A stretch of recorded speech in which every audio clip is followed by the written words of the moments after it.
Fala comigo, minha autarquia, nexo de causalidade. Vamos para o quadro. Nexo de causalidade ou nexo causal. A princípio seria perguntar ao resultado o que deu causa à morte de alguém, o que matou, o que deu causa à morte.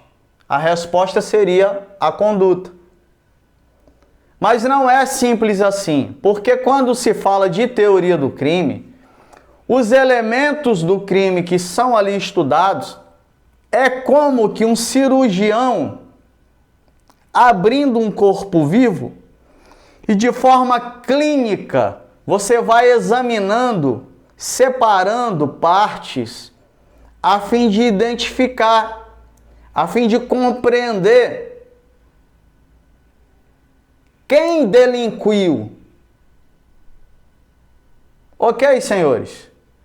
É como o trabalho técnico de um advogado penalista, é como que os senhores já viram quando a pessoa faz um castelo de cartas de baralho, e você vai ali colocando uma sobre a outra e montando um castelo. O advogado penalista, ele quando usa a teoria do crime, é como se ele fosse ali e, de forma técnica e categórica, removesse uma carta do baralho, e se ele conseguir remover, todo o castelo vai despencar. Assim é a teoria do crime. Se você conseguir desfazer um dos elementos do crime, você desfaz todo o crime e você consegue inocentar o teu cliente. Você consegue levar o teu cliente para casa. Esta é a importância de você ter um defensor técnico, um advogado qualificado. Não é aquele que fez a prova em tributário e diz que é criminalista. Não, é o especialista na matéria. Eu tenho certeza que se os senhores precisassem fazer uma cirurgia no vosso coração, os senhores não iam procurar um cirurgião plástico. Os senhores não iriam procurar um pediatra. Muito menos um especialista em geriatria. Precisaria de um cardiologista. É o que entende, ele vai abrir, ele vê o coração, os ventrículos, artérias, veias. Não é isso, senhores? Então, quando estudamos a teoria do crime, nós procuramos entender o fenômeno, entender da prática, da conduta, o que gerou o resultado. Então, quando nós falamos de nexo causal, para você de forma técnica, para você de forma categórica, de forma clínica, você examinar o que gerou aquele resultado criminoso, para que você chegue na conduta que produziu aquele resultado, você vai ter que atravessar uma ponte chamada nexo de causalidade. E segundo a doutrina, haverá para você fazer esse estudo do nexo, da conduta, do resultado. Será que essa conduta de fato produziu esse resultado? Você vai fazer isso através de um processo hipotético que a doutrina chama de regressão ao infinito. Ora, nós temos aqui A que desferiu o tiro em B. O resultado está aqui, a conduta está aqui. Mas, se nós fizéssemos uma regressão ao infinito, claro que, primeiramente, nós iríamos dizer a seguinte afirmação: se A não disparasse a arma, não mataria B. Certo? Mas Poderíamos regressar no tempo, na linha do tempo, mais um pouco, isso é regressão ao infinito. Regressássemos mais um pouco, nós perguntaríamos em segundo plano: se a arma não tivesse sido fabricada pela Taurus,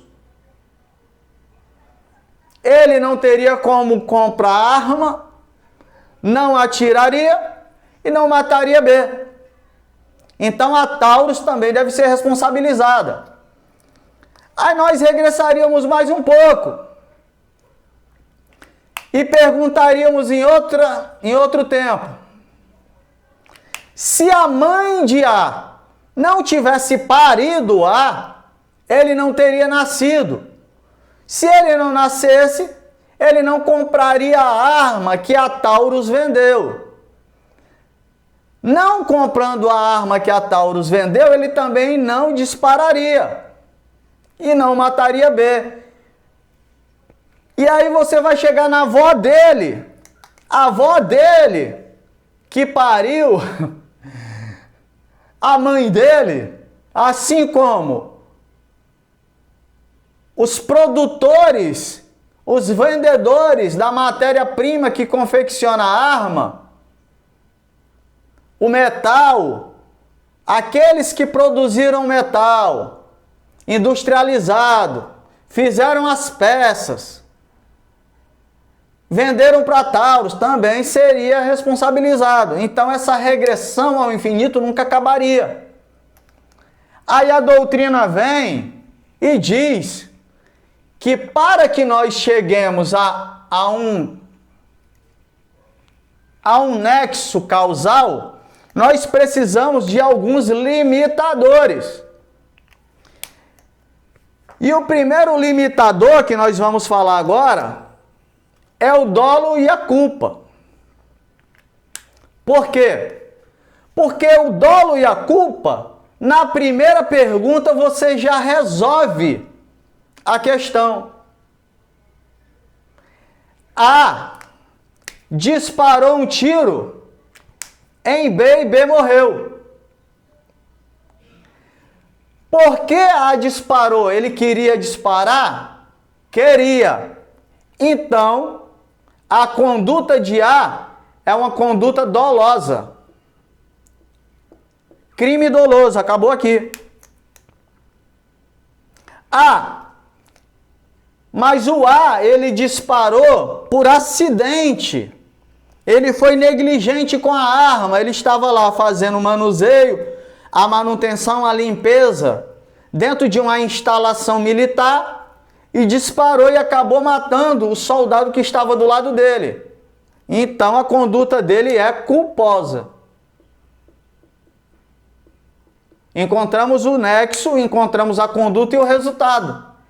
Não precisou regressar ao infinito, porque o dolo e a culpa, em primeiro instante, ele já responderá o suficiente para nós encontrarmos o nexo causal e fazer a ligação entre a conduta e o resultado. Ficou claro isso, senhores? Além do dolo e da culpa, nós temos outros limitadores, que nós falaremos em outros vídeos, que são as concausas e a teoria da imputação objetiva. Um forte abraço.